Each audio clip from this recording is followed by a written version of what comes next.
Alright guys, now that you can hear me better, let me tell you a little bit about Carrie. So Carrie Lane was born in 1859 in Wisconsin. It was when she was 7 years old, about the same age as maybe some of you guys, that she moved here with her family to this location where we're at today, just a couple miles outside of Charles City. And this house behind me is the actual house that Carrie grew up in when she was living here, which is crazy to think about because it's over 150 years old. So I'm going to take you guys on a quick tour of the home and tell you more about Carrie. But I also have a challenge for you guys. I've planted a few of these yellow roses inside, and I want you to count them up and see how many you get. Drop your answers in the comments below on the video, and I will share the magic number on August 5th. So check back in then and see if you got them right. Shall we get started? Carrie Lane Chapman Catt is a significant figure in the suffrage movement. Now, suffrage means the right to vote, and before the year 1920, most women could not vote in most elections. And you may also be wondering, why is voting important? Voting is important because it gives you a say in how our government is run.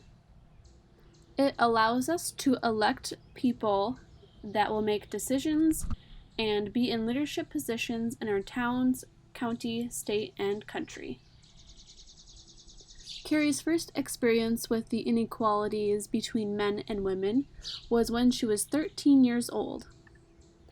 Her father and his male farmhand came in to clean up from a day's work to go to town and vote in the presidential election. She asked why her mother wasn't doing the same, and the reply was that voting was too important of a duty to leave to women.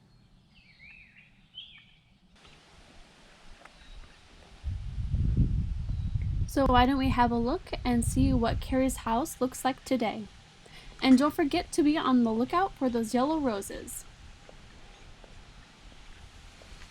Yellow roses are significant because they were worn by people who supported women's suffrage or women having the right to vote.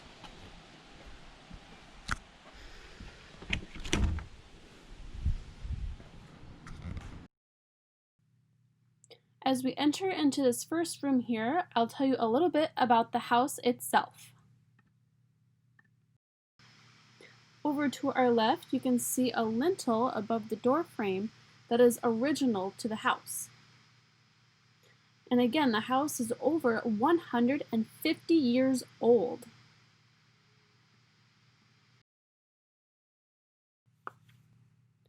These photographs are what the house looked like when they started repairing it and getting it to what it looks like today.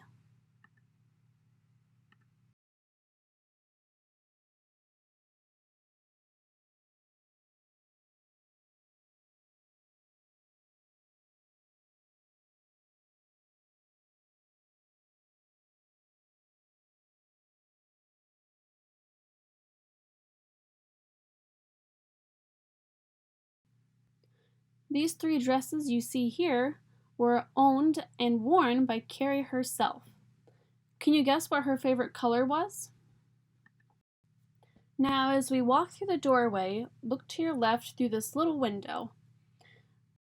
You may not be able to see it very well, but there's two brick walls constructed really close together. That way, in the summer, it keeps the cool air inside and the hot air out, while also in the winter, keeping the hot air in and the cold air out. Carrie's family consisted of her father, Lucius Lane, her mother, Maria Clinton Lane, her older brother, Charles, herself, and her younger brother, William. And this is Carrie at 7 years old. Carrie was always fascinated with plants and animals, and there's even stories where she chased boys around with snakes.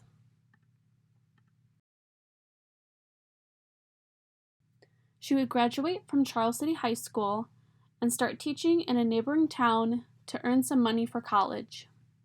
Carrie attended Iowa Agricultural College and Model Farm in Ames, now Iowa State University, while also working in the library and washing dishes for 9 and 10 cents an hour. She graduated college at the top of her class and was the only woman in her class.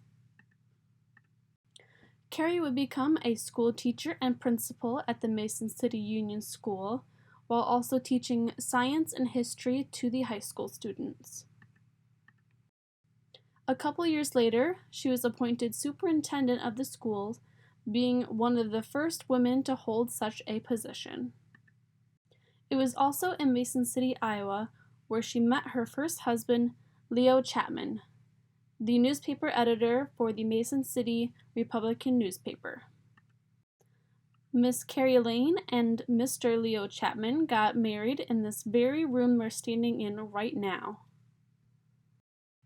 Not long after their marriage, Leo would get sick with typhoid fever and unfortunately pass away. By this time in her life, Carrie was getting more and more involved in the suffrage movement.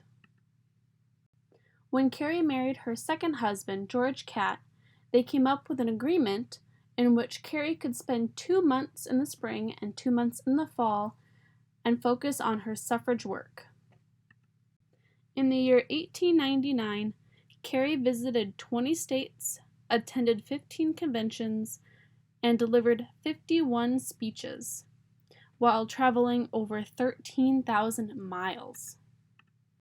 Back then, there was no air conditioning, no cars like we have today, and no roads like we have today either.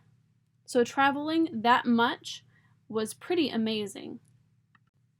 For the next 20 years, Carrie worked extremely hard to convince people, mostly male leaders, that women deserve suffrage, also known as the right to vote.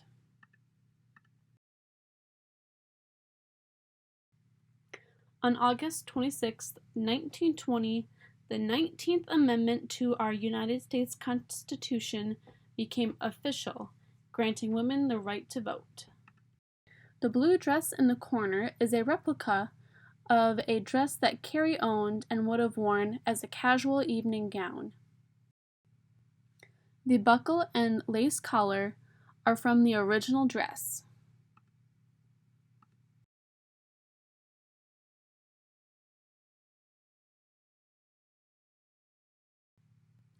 The trunk on the floor on the right side was owned by Carrie and would have been used to store some of her belongings.